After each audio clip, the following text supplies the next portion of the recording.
स्वागत है क्रिस्पलिब में, आपकी लाइब्रेरी, जहां हर समरी नई कल्पना की चिंगारी जगाती है। आज हम बात कर रहे हैं द हैप्पीनेस प्रोजेक्ट किताब की, जिसे लिखा है ग्रेचन रूबिन ने। यह किताब एक महिला की 1 साल लंबी यात्रा के बारे में है, जहां उसने अपनी खुशियों को बढ़ाने के लिए कदम उठाए। और यह यात्रा खास इसलिए है क्योंकि हम सभी इससे खुद को जोड़ सकते हैं। आखिर कौन खुश नहीं होना चाहता? रूबिन हमें दिखाती है कि खुशियाँ कोई दूर का सपना नहीं है, ये वो चीज है जिन्हें हम रोज छोटे छोटे बदलावों से पा सकते हैं। तो द हैप्पीनेस प्रोजेक्ट है क्या? किताब की शुरुआत होती है ग्रेचन रूबिन से, जो यह महसूस करती है कि भले ही उनकी जिंदगी बाहर से बहुत अच्छी लगती हो, उनके पास एक अच्छा परिवार, एक अच्छा काम और अच्छी सेहत थी, लेकिन फिर भी उन्हें लगता था कि कुछ कमी है।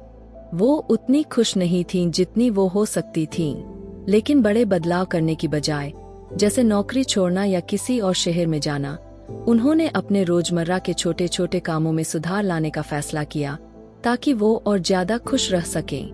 यह प्रोजेक्ट 1 साल तक चला और हर महीने उन्होंने अपनी जिंदगी के किसी खास हिस्से पर ध्यान दिया। उन्होंने कोई भी कदम बिना सोचे समझे नहीं उठाया, बल्कि एक प्लान बनाया और साफ इरादों के साथ आगे बढ़ी। लेकिन चिंता मत कीजिए, आपको 1 साल का इंतजार करने की जरूरत नहीं है। इस किताब से जो सीखें मिलती है, वो आप कभी भी अपने जीवन में लागू कर सकते हैं। शुरुआत में रूबिन एक जरूरी बात बताती है, खुशियाँ व्यक्तिगत होती है। जो चीज एक इंसान को खुश करती है, वो जरूरी नहीं कि दूसरे को भी खुश करे। इसलिए हमें खुद को बेहतर तरीके से समझने की जरूरत है। ये जानना जरूरी है कि खुशी आपके लिए क्या मायने रखती है, न कि किसी और के लिए। उनके लिए खुशी का मतलब बिना किसी चिंता के जीना या हर समय मजे करना नहीं था। उनके लिए खुशी का मतलब था आभार, ऊर्जा और खुशी का एहसास बढ़ाना। अब बात करते हैं पहली चीज की, जिस पर उन्होंने ध्यान दिया, ऊर्जा। रूबिन को लगा कि खुश रहने के लिए उन्हें शारीरिक और मानसिक ऊर्जा की जरूरत है। और ये कैसे किया जा सकता है? छोटे बदलावों से। उन्होंने अपने घर को साफ सुथरा रखा, जिससे उनका तनाव कम हुआ और वो ज्यादा व्यवस्थित महसूस करने लगी। उन्होंने यह भी तय किया कि वो ज्यादा सोएंगी और रोजाना व्यायाम करेंगी। ये छोटे काम बड़े असर डालते हैं। जब हम शारीरिक रूप से अच्छा महसूस करते हैं, तो हमारा मानसिक दृष्टिकोण भी बेहतर हो जाता है।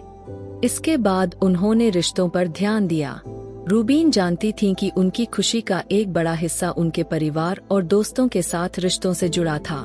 उन्होंने अपने पति के साथ बेहतर संबंध बनाने की कोशिश की। उन्होंने सीखा कि कभी कभी धैर्य रखना या आभार जताना छोटे कदम हो सकते हैं, लेकिन इनसे रिश्तों में बड़ा असर पड़ता है। यह किसी बड़े या रोमांटिक इशारे की बात नहीं थी, बल्कि रोजमर्रा के छोटे छोटे कामों की थी, जो हमारे रिश्तों को मजबूत बनाते हैं।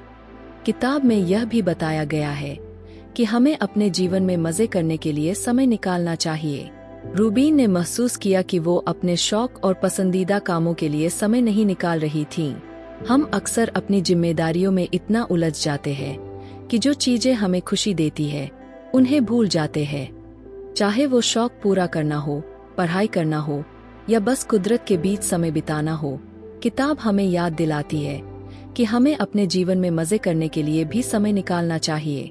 एक और बड़ी सीख है माइंडफुलनेस और आभार।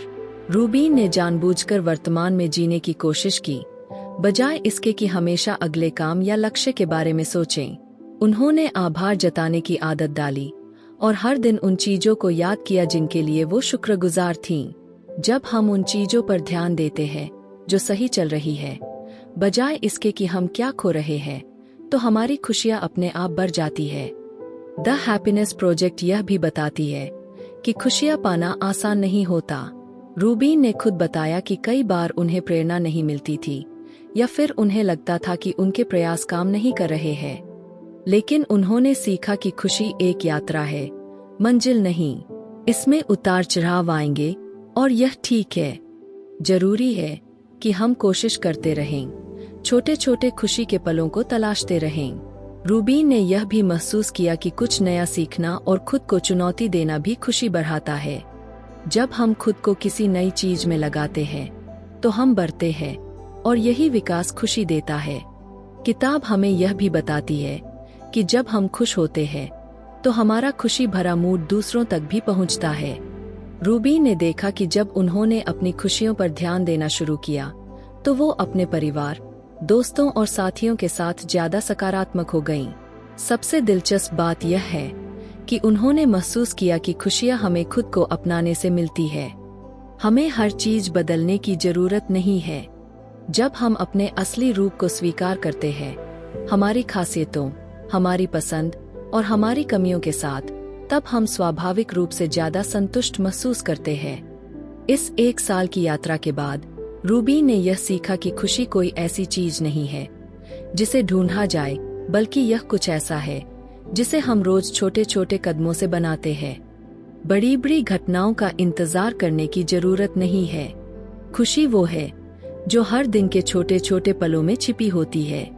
तो द हैप्पीनेस प्रोजेक्ट से हमें क्या सीखने को मिलता है? सबसे पहले, खुशी हर किसी के लिए अलग होती है।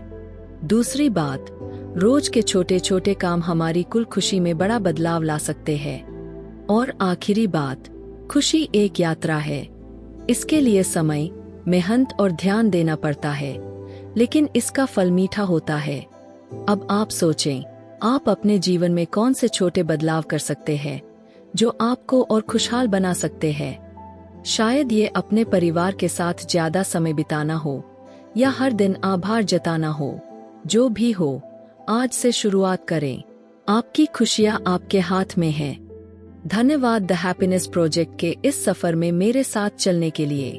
उम्मीद है कि इस समरी ने आपको अपनी खुद की खुशियों के लिए कदम उठाने के लिए प्रेरित किया होगा। अगर आपको ये वीडियो पसंद आई हो तो लाइक करें, शेयर करें और नीचे कमेंट करें। मुझे जानकर अच्छा लगेगा कि आप अपनी जिंदगी में कैसे और खुशी लाने वाले हैं। और क्रिस्प्लिप को सब्सक्राइब करना न भूलें ताकि आपको और भी मजेदार किताबों की समरी मिलती रहे।